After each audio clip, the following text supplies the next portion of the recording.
সাকিব, আপনি ভুল করেছেন। কেন দেশকেই সবসময় সবার আগে রাখতে হবে? দেশের ক্রিকেট ধ্বংস হয়ে যাক, আপনার উচিত ছিল শুধুই নিজের কথা ভাবা। আপনি জানতেন নিজের ইচ্ছার বিরুদ্ধে গিয়ে অধিনায়কত্বের যে দায়িত্বটা আপনি নিয়েছেন শুধুই দেশের কথা ভেবে, সেই দেশের মানুষ তা কখনোই মনে রাখবে না।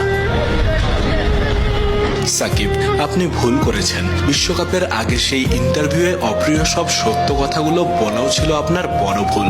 আপনি ভালোই জানেন বাস্তবতার ধার এই দেশের মানুষ ধারে না, তারা বাঁচে কল্পনা জগতে। জেনে শুনেও আপনি আপনার যুক্তি দিয়েছেন, যা ভুলভাবে প্রচার হয়েছে করে যাচ্ছে কিছু ভিউ ব্যবসায়ী। আপনি তবুও খেলে যাবেন, কারণ দেশকে আপনার এখনো দেয়ার আছে অনেক কিছু। সাকিব আল হাসান, এই ভুলটা না করলে হয় না। হয়তো হয়, কিন্তু স্বার্থ যখন দেশের, তখন কে আছে আপনাকে থামায়?